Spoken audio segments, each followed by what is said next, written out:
Hello YouTube, Bruggy the Scald here, and I would like to go over a little mental exercise, or whatever you would like to call it. Well, I mean, it's nothing that no one's not heard of before. It's the classic, is a glass half empty or half full? And to answer that question, uh, neither of those things are important. And I'll tell you why. Because whether or not a glass is half empty or half full completely misses the point. What is in that glass should be the focus, and it rarely ever is. I mean, and I'm talking about that in, I guess, a largely metaphorical sense. Whether or not something is good or bad is not the point. It's what happened. And a lot of times you'll see in the news, or you'll see in various media outlets, people trying to place good or bad values on something, and they fail to report what happened. And this is how bias creeps in, and this is how we don't get to decide for ourselves how we feel about it, because until we figure out what happened, we shouldn't be able to or shouldn't try to place whether or not it was good or bad, whether or not we feel that this is a good or bad thing. And I think that is a major failing in today's news in general. I mean, not just, well, I mean, I hope you know that I am a proponent of Gamergate. I have used the hashtag myself several times, and but it's not just video games journalism today, it's journalism in general. They will sensationalize a story about something bad that happened. The thing with Michael Brown, the thing, a whole bunch of basically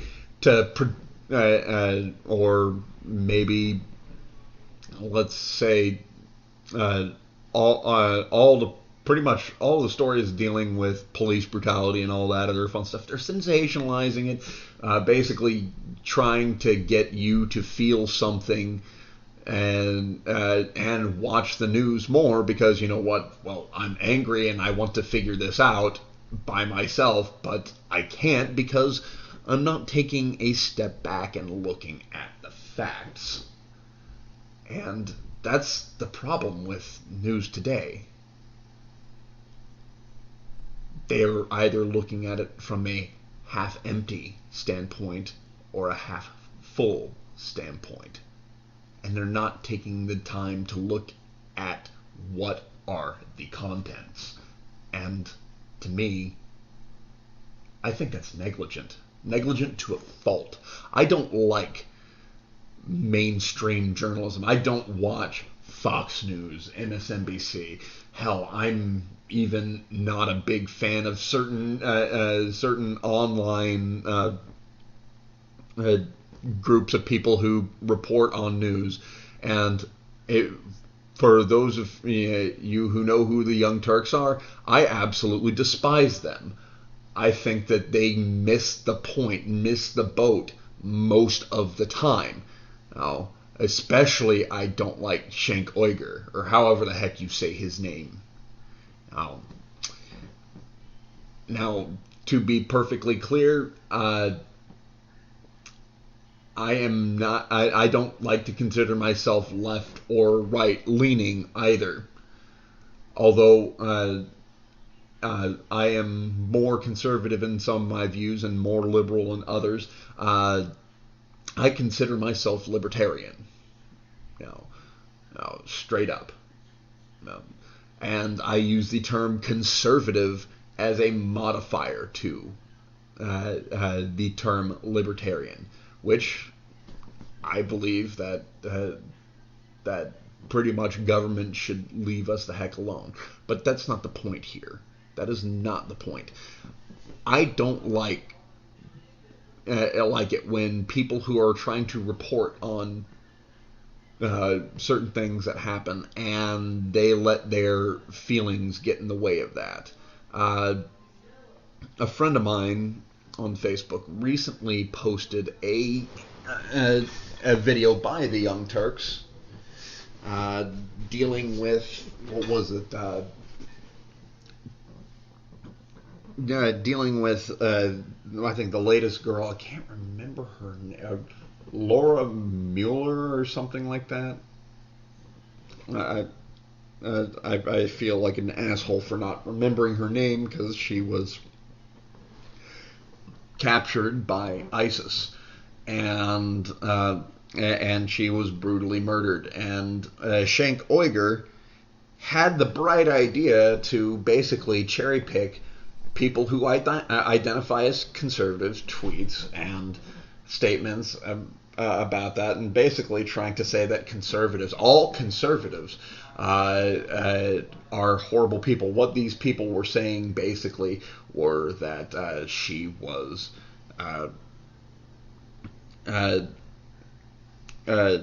basically anti-Jew or pro-Muslim or something like that because she went over to the Middle East and helped those people.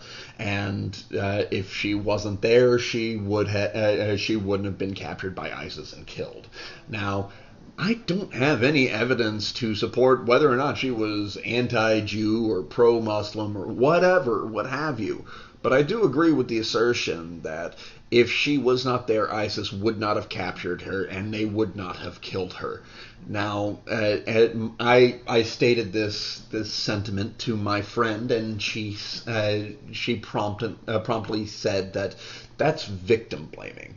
Now, here's how I feel about that's victim blaming. I absolutely despise it. It irritates the crap out of me, and I know I've been talking about not letting your feels get in it, but the thing is that the phrase "that's victim blaming" is an emotional ploy to derail conversation. Basically saying that you're being insensitive, you stop talking, rather than getting to the meat of the conversation. It is an undeniable fact that if she was not in the Middle East, most likely she would not have been captured. And I'm pretty sure she somewhere identified herself as American. And over there in the Middle East, that is something that you do not do unless you want to receive a lot of hate and sometimes get captured. Because, well, we've got a lot of crazy people in this world. You know, I mean, I can't see why that statement is not true. Now, I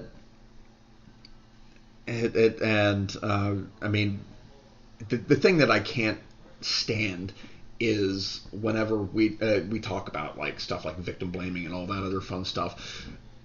It feels like we have this hug box mentality where we're not letting these people deal with their own issues. You know, this whole bullcrap of trigger warning. You know, we might trigger someone, so it triggers that person. You know, having them relive certain things that may or may not be traumatic. Now, some of you who have viewed me before, some of the videos that I've since made private, know that I've been through some things, and you know, some things might trigger me. I don't care. I don't care if I get triggered.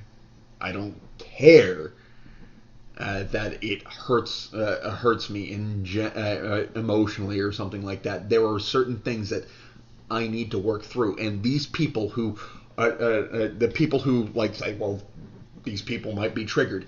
The people who are traumatized by certain things need to work through their shit. Plain and simple. Plain and simple. They need to work through their shit, and they need to basically heal themselves.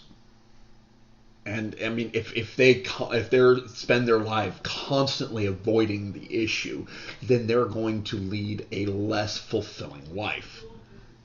Which is why I don't think we should live in this oh my God, I've hurt your feels mentality. No, no. I don't care whether or not I offend somebody, because you know what? Eventually, I'm going to offend someone anyway. It shouldn't matter if I offend you. It shouldn't matter that it shouldn't matter that if you say something offensive and I find it offensive, I'm offended. Whoopity doo. We live in a harsh world, and being offended is a first world problem, and it's ridiculous, ridiculous that we should live in this politically correct. Oh my God, I'm worried about everybody else. No, the only person that I'm really worried about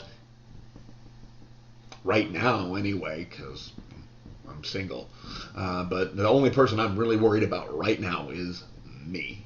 And you know what? There shouldn't be a problem with that. You know, I'm still dealing with my demons, and you know what? I'm largely going to be okay. But I am not going to declare myself a victim. I don't like it when people declare themselves victims. You know, we live in a world in which people are dying every day in third world countries due to not having something to eat. Third world, and I've seen it, is a very bad place to be. I don't think that focusing on first world problems, which is what I'm doing right now, which makes me incredibly hypocritical, at least I am admitting it, focusing on first world problems should not be the goal of social justice warriors or anything like that. And you know what? It is. They're focusing on first world fucking problems. I don't like it. It's irritating. It pisses me off to no end. No end. And yeah, now look at me. I meant to do a short video here, and it exploded into 12 minutes. I think I'm going to cut this one short. I guess, well, I have to figure out a sign-off. If any of you can help me with that, because, I mean, this is still rather new to me, and I intend to make more videos while I'm doing stuff this semester. But, yeah, but this is generally how I feel about politics, the media, and people in general. Now, in conclusion, it's not half empty, or half full. It's what's in the glass. What's in the glass? And with that, I will say this is Broggy the Scald. I'll see you at the next story.